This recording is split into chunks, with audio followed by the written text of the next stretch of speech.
Kurobohkan rumah mertua yang aku bangun menggunakan uangku sendiri dan kumiskinkan suamiku. Semua ini kulakukan setelah aku tahu rencana busuk mereka. Assalamualaikum warahmatullahi wabarakatuh. Halo sahabat Tir Story, kali ini saya membawakan cerita yang membuat kalian menangis dan gemas mendengarnya. Sebelum mendengarnya silahkan absen dulu para onti uncel dari daerah mana saja. Buat yang sudah subscribe semoga rezekinya lancar ya. Hujan turun deras malam itu. Di bawah cahaya lampu teras yang temaram, aku berdiri mematung menatap rumah 2 lantai yang dulunya kubangun dengan penuh cinta. Setiap batu bata, setiap tetes keringat yang kuperjuangkan demi memberikan tempat terbaik bagi istri dan mertuaku, kini terasa menghina. Rumah itu megah, berdiri di atas tanah warisan keluarga istriku. Tapi dindingnya menyimpan luka, dan atapnya menyimpan dusta. Aku masih ingat betapa polosnya senyum ibu mertuaku saat pertama kali kulontarkan niat membangun rumah. Kalau Rangga yang bangun, ibu percaya pasti bagus. Aku terharu. Kupikir dia tulus menerimaku sebagai anak, bukan sekadar menantu. Tapi sore tadi, saat aku secara tak sengaja membaca percakapan di ponsel istriku, semua anggapan itu runtuh. Tunggu saja, Ma, setelah rumah laku, kita nggak perlu repot urus Rangga lagi, tulis Melati. Jantungku seakan diremas. Bagaimana bisa, rumah ini hasil kerja kerasku selama bertahun-tahun. Aku menolak naik jabatan demi waktu bersama keluarga, aku menabung setiap rupiah, tak pernah membeli sesuatu untuk diri sendiri. Tapi di balik semua itu, mereka merencanakan pengusiran. Ibu mertua sedang mengurus balik nama. Istriku pun ikut dalam rencana itu. Mereka hendak menjual rumah ini, mengusirku, dan hidup tenang seolah aku tak pernah ada. Aku masuk ke rumah dengan langkah berat. Udara dingin menusuk tulang, tapi lebih dingin lagi tatapan Melati yang seolah tak menyimpan rasa bersalah. "Kamu kenapa?" tanyanya datar. Ingin sekali aku bertanya, "Kapan kau mulai berkhianat?" Tapi lidahku keluh. Aku hanya berjalan pelan menuju kamar, membiarkan mataku membasah bukan oleh hujan, tapi oleh luka yang tak terlihat. Di dalam kamar, kuletakkan map yang berisi salinan sertifikat tanah dan bukti transfer dana pembangunan rumah. Aku sudah menyiapkan semuanya. Aku bukan bodoh. Sejak awal aku tahu tanah itu bukan milikku, tapi aku punya satu pegangan, rumah ini berdiri atas namaku di mata hukum sebagai pihak pembangun. Dan jika mereka pikir aku akan diam saja, mereka salah besar. Malam itu aku tak tidur. Aku hanya duduk di tepi ranjang, menatap langit-langit yang dulu kuplafon sendiri. Rumah ini pernah jadi simbol cintaku, tapi kini hanya bangkai dari sebuah pengkhianatan. Dalam diam, aku bertekad, jika rumah ini dibangun dengan pengorbananku, maka aku juga yang akan merobohkannya, dengan tanganku sendiri. Pagi harinya, suasana rumah seperti biasa, tenang, damai, seolah tak ada sesuatu yang busuk mengendap di balik senyuman mereka. Melati menyeduhkan teh hangat, dan ibu mertuaku duduk di sofa sambil memainkan ponselnya. Tapi aku tahu, di balik itu semua, mereka tengah menunggu hari di mana aku terusir tanpa suara. Saat itulah aku tersenyum tipis. Karena mereka tak tahu bahwa hari itu justru akan menjadi awal dari kehancuran rencana mereka sendiri. Sore harinya aku menghubungi sebuah jasa pembongkaran bangunan. Ku bilang dengan tegas, besok pagi, datang jam 7. Bongkar abis rumah ini. Aku pemilik sah bangunan, dan aku punya semua bukti hukumnya. Mereka tak banyak bertanya, apalagi setelah melihat semua dokumen resmi atas nama konstruksi bangunan yang kupunya. Aku bahkan sudah konsultasi diam-diam dengan pengacara. Hukum tak bisa menyentuh tanah, tapi bisa membawaku menang atas bangunan yang berdiri di atasnya. Pagi itu, suara palu godam membelah. Keheningan. Ibu mertuaku keluar tergesa dengan das terkusut, menjerit histeris melihat dinding rumah mulai dihancurkan. "Rangga, kamu gila, ini rumah keluarga kami." Aku hanya berdiri tenang, sambil menatap matanya yang kini penuh ketakutan. "Bukan, Bu, ini rumah yang saya bangun, dengan uang saya, untuk keluarga yang ternyata tidak pernah menganggap saya keluarga." Tangannya gemetar, dan Melati muncul di belakangnya, wajahnya pucat. Mungkin baru kali ini mereka sadar aku bukan laki-laki yang mudah diinjak.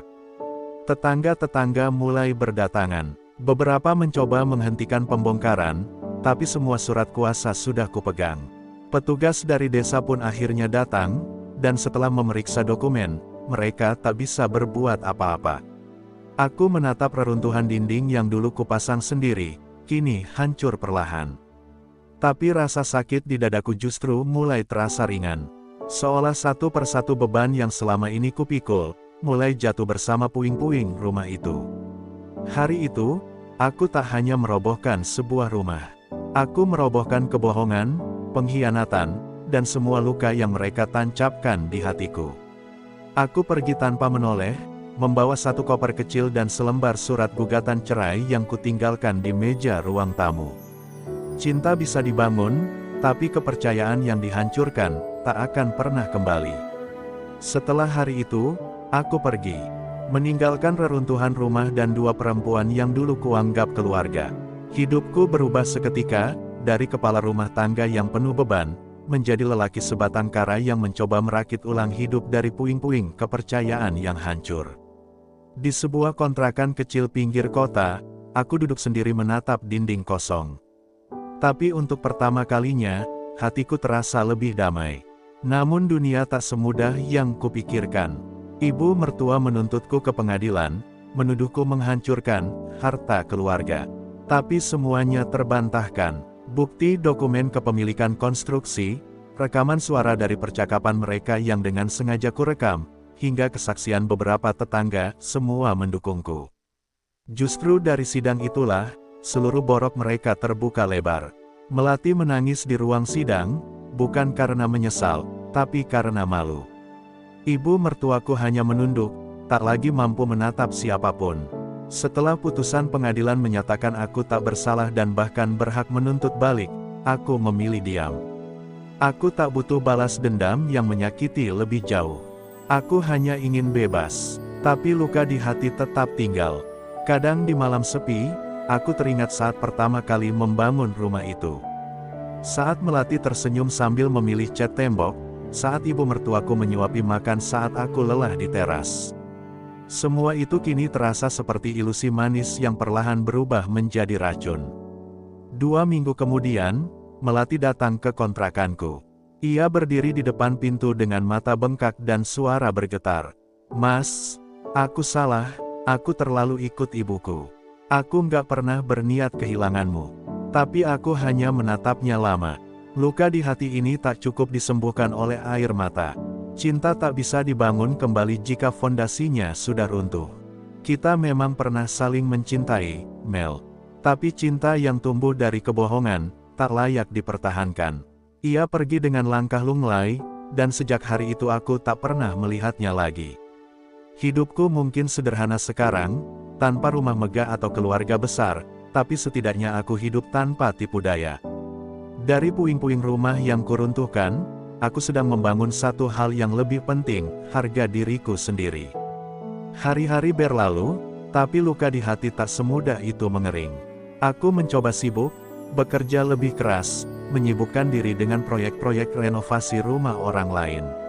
Ironis, bukan? Setelah merobohkan rumahku sendiri, kini aku membangun rumah untuk orang lain. Tapi setiap tembok yang kususun, setiap genteng yang kupasang, semuanya seakan mengingatkanku pada rumah yang kuserahkan sepenuh hati, dan dikhianati tanpa ampun. Suatu malam, saat hujan turun deras, aku pulang ke kontrakan dalam keadaan basah kuyup. Di depan pintu, kulihat sepucuk surat dalam amplop putih yang sudah agak lembab. Dari Melati, kutatap amplop itu lama, sebelum akhirnya kubuka dengan tangan gemetar. Isinya bukan permintaan kembali, tapi selembar surat permohonan maaf. Ia menuliskan semua kesalahannya, dan kalimat terakhirnya membuatku terduduk diam. "Aku belajar kehilangan dengan cara paling menyakitkan, kehilanganmu." Air mataku jatuh juga malam itu. Bukan karena masih mencintainya, tapi karena luka itu ternyata masih menyisakan perih. Cinta yang tulus, ketika dikhianati, tak langsung hilang begitu saja. Ia tetap tinggal sebagai nyeri yang tak tampak, menyelinap di sela waktu, menekan pelan di dada. Aku tahu aku tak bisa kembali. Tapi aku juga sadar, bahwa memaafkan bukan berarti mengulang. Memaafkan adalah melepaskan diri dari beban luka. 2 hari kemudian, aku mendengar kabar dari tetangga lama bahwa ibu mertuaku jatuh sakit. Tak ada yang mengurus, karena kakak Melati tinggal jauh di luar kota dan tidak pernah pulang.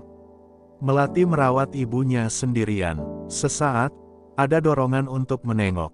Tapi aku urungkan, bukan karena dendam, tapi karena aku tak mau mengembalikan luka itu ke pangkalnya.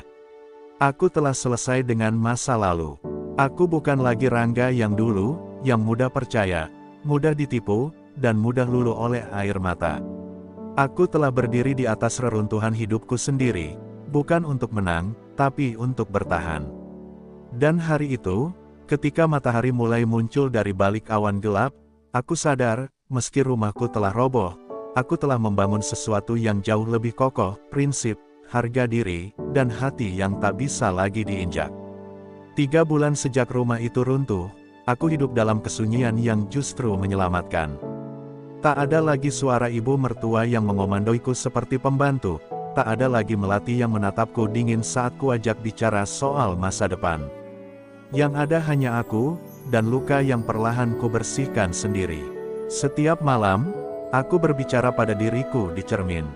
Bukan untuk mengasihani diri, tapi untuk mengingatkan, aku berharga, meski pernah dihancurkan oleh orang yang paling kupercaya. Suatu hari, di sebuah proyek renovasi rumah milik seorang duda tua, aku diajak duduk minum kopi usai pekerjaan selesai. Lelaki itu menatapku dalam dan berkata, terkadang rumah bukan tempat kita tinggal, tapi tempat kita dipulihkan. Dan tempat itu bisa saja, diri kita sendiri. Kata-katanya seperti petir yang menyambar batinku. Selama ini aku mencari rumah di tempat yang salah.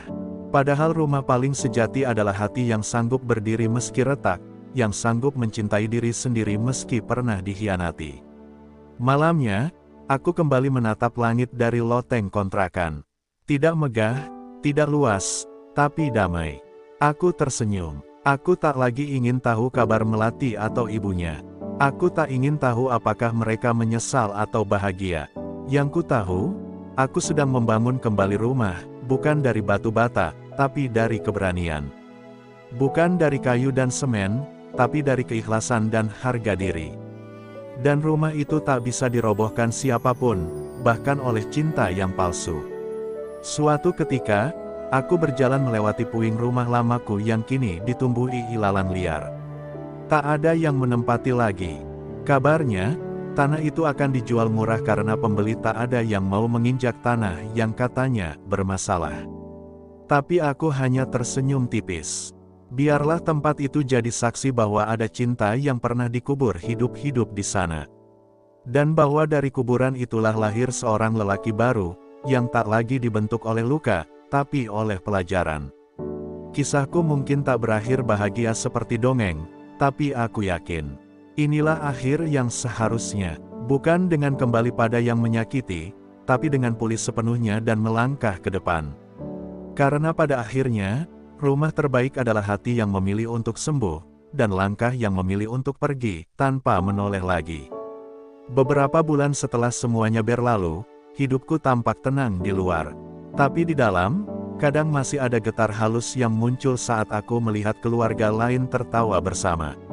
Aku pernah punya itu. Aku pernah membangun rumah untuk cinta. Tapi yang kuterima justru pengkhianatan. Dan meski aku telah memaafkan, rasa itu tak sepenuhnya menghilang. Kadang luka memang tidak sembuh, ia hanya belajar untuk tidak berdarah lagi. Suatu sore, aku sedang duduk di warung kecil, menikmati kopi dan senja yang temaram, ketika seseorang memanggil namaku. Saat aku menoleh, hatiku mendadak kaku. Melati berdiri di sana, dengan wajah yang jauh berbeda dari dulu. Tak lagi angkuh, tak lagi bersinar. Ia tampak lelah, seperti seseorang yang kehilangan arah dalam hidupnya. "Boleh duduk?" tanyanya lirih. Aku mengangguk pelan, tanpa berkata sepatah kata pun. Aku sekarang tinggal di rumah kontrakan kecil sama ibu. Setelah rumah itu hancur dan semua orang menjauh, aku sadar, rumah yang kita punya dulu bukan cuma bangunan, tapi hati yang kamu bangun untuk kami. Dan aku menghancurkannya. Ucapannya lirih, suaranya hampir hilang di bawah angin senja. Tapi aku hanya menatap lurus ke depan. Luka yang dulu menganga kini hanya tinggal bekas. Terima kasih, Melati. Karena sudah datang, bukan untuk kembali, tapi untuk memberiku jawaban yang selama ini aku tunggu, bahwa aku memang layak dihargai. Kami berpisah di senja itu. Tak ada pelukan, tak ada janji kembali. Hanya dua orang yang pernah saling mencintai, berdiri sebagai dua orang asing yang pernah menyakiti dan disakiti. Saat langkahnya menghilang di tikungan, aku menarik napas panjang. Rasanya seperti menutup pintu terakhir dari masa lalu yang tak pernah benar-benar selesai. Dan kali ini, kututup dengan tenang. Hari ini, aku sedang membangun rumah kecil di atas tanah milikku sendiri, bukan tanah warisan orang, bukan di bawah kuasa siapapun. Rumah sederhana, tapi dibangun dari hasil tanganku sendiri, dari peluh yang jujur, dan dari hati yang tak lagi berharap apa-apa dari siapapun. Mungkin inilah akhir yang sebenarnya. Bukan rumah yang runtuh, tapi hati yang pulih. Bukan cinta yang kembali, tapi diriku yang kembali utuh. Hari demi hari kulalui dengan tangan berlumur semen dan pikiran yang tenang. Rumah kecil yang sedang kubangun di atas tanah milikku sendiri perlahan mulai berdiri. Setiap ketukan palu, setiap derit kayu yang kususun, terasa seperti terapi, mengobati batin yang pernah dipecahkan oleh orang-orang yang paling kupercaya. Rumah ini mungkin tak megah seperti dulu, tapi tiap sudutnya menyimpan satu hal yang dulu hilang dariku, kejujuran dan ketulusan. Suatu pagi, saat aku mengecat dinding bagian depan, seorang wanita parubaya datang mendekat. Ia tetangga baru, menjajakan makanan rumahan sambil tersenyum hangat. Sendiri terus, Mas, istrinya mana? Aku hanya tersenyum tipis. Sudah pergi, Bu. Tapi Tuhan masih tinggal di sini. Ucapanku mungkin membingungkan baginya, tapi bagiku itu adalah kenyataan. Aku sudah belajar bahwa ketika manusia pergi, tak semuanya menyisakan luka. Ada juga yang pergi, tapi justru menyisakan pelajaran paling berharga. Beberapa anak-anak kecil sering bermain di depan tanah kosong sebelah rumahku. Suara tawa mereka membuat hatiku terisi perlahan. Aku bahkan sempat membuatkan mereka ayunan sederhana dari sisa kayu proyek. Dan dari situlah aku sadar, rumah bukan tentang siapa yang menempatinya, tapi bagaimana hati yang ada di dalamnya saling menguatkan, meski tak sedarah, meski tak bernama keluarga. Suatu malam, saat hujan turun dan aku duduk sendiri di teras dengan secangkir kopi hangat, aku menoleh ke dalam rumah kecilku yang kini lengkap dengan jendela, kursi tua, dan sebuah rak buku warisan ayahku. Tak ada kemewahan, tapi ada ketenangan. Dan di detik itu, aku membisikkan satu kalimat pada diriku sendiri, kau sudah sampai, Rangga. Ini rumahmu yang sebenarnya, bukan rumah mertua, bukan rumah cinta palsu. Tapi rumah dari perjuangan dan luka yang kau hadapi sendirian. Aku menatap langit, mendongak pada bintang-bintang yang perlahan muncul dari balik awan. Bukan untuk berharap cinta datang lagi, tapi untuk bersyukur bahwa aku masih hidup, masih bernapas, dan masih bisa membangun. Rumah bisa roboh, keluarga bisa pecah, cinta bisa mati, tapi ketika kita masih punya keberanian untuk bangkit, maka tak ada yang benar-benar hilang. Hanya berubah wujud, menjadi kekuatan yang jauh lebih utuh. Hari itu hujan deras mengguyur kampungku, sama seperti malam saat rumah itu pertama kali kurobohkan. Tapi kali ini berbeda, tak ada kemarahan, tak ada dendam, hanya rintik yang membawa kenangan kembali menghampiri. Aku sedang membereskan rak buku tua ketika seseorang mengetuk pintu. Perlahan kubuka, dan di depan sana berdiri seseorang yang membuat nafasku tercekat, ibu mertuaku. Ia kini jauh lebih tua dari yang kuingat. Wajahnya tirus, tubuhnya gemetar. Tak ada lagi kebanggaan yang dulu menyelimuti ucapannya. Ia berdiri di sana dengan payung tua, menatapku seperti seorang ibu yang kehilangan arah. Rangga, boleh ibu bicara sebentar? Aku tak menjawab, hanya mempersilakan ia duduk. Malam itu, Aku duduk di ruang tamu rumah baruku yang kecil tapi damai, ditemani suara hujan di atap seng dan lampu temaram yang menenangkan hati. Kupandangi secangkir teh hangat di tanganku, lalu kutatap sekeliling, tak ada barang mewah, tak ada lukisan mahal, hanya meja kayu tua, rak buku, dan selembar sajadah yang tergelar rapi di sudut ruangan. Tapi justru disinilah aku merasa paling kaya, karena tak ada lagi yang bisa direbut, tak ada lagi yang bisa menghancurkan aku kecuali diriku sendiri. Dulu aku pikir rumah adalah tempat orang yang kita cintai tinggal. Tapi ternyata rumah sejati adalah tempat kita berdamai dengan semua luka. Dulu aku pikir cinta berarti bertahan meski disakiti. Tapi kini aku tahu, cinta sejati adalah ketika kita mampu meninggalkan sesuatu yang merusak jiwa kita, demi melindungi diri sendiri. Dan dari semua yang telah kulewati, aku belajar satu hal penting, tidak semua yang kita bangun harus kita pertahankan, terkadang, yang terbaik justru adalah saat kita merobohkannya. Kini aku telah memulai hidup baru, bukan dari nol, tapi dari luka yang kubiarkan sembuh perlahan. Aku bukan lelaki sempurna, aku pernah bodoh, pernah jatuh, tapi aku tidak tinggal di bawah reruntuhan itu. Aku bangkit, dan bagi siapapun yang sedang merasa dikhianati, direndahkan, atau dilupakan, percayalah, kamu tidak sendirian. Kadang hidup memang kejam, tapi selalu ada ruang kecil untuk pulang, dan tempat itu adalah dirimu sendiri. Aku tidak tahu bagaimana akhir hidupku nanti, tapi aku ingin dikenang bukan karena rumah besar yang pernah kumiliki, tapi karena keberanian untuk menghancurkan rumah yang sudah tak lagi menjadi tempat pulang. Hari ini, aku menutup kisah ini, bukan dengan dendam, tapi dengan kelegaan. Karena aku tahu, akhirnya aku telah pulang, kepada diriku sendiri yang utuh dan tak lagi memohon cinta dari orang yang salah. Terima kasih kepada semua penonton YouTube saya yang sudah mengikuti kisah ini hingga akhir. Kisah ini bukan hanya cerita fiksi biasa, tapi gambaran nyata bahwa kadang cinta dan pengorbanan tidak selalu dihargai oleh orang yang kita beri. Semoga dari cerita ini kita semua belajar, jangan takut meninggalkan sesuatu yang melukai, demi menjaga harga diri dan ketenangan batin. Semoga kalian selalu diberi kekuatan saat dikhianati, diberi keberanian saat ditinggalkan, dan diberi ketenangan saat harus memulai kembali. Semoga rumah hati kalian selalu aman dari pengkhianatan, dan semoga kalian semua menemukan jalan pulang ke diri sendiri, tanpa harus menyakiti lagi.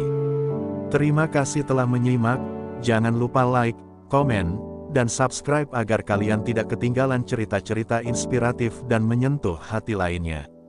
Sampai jumpa di kisah selanjutnya.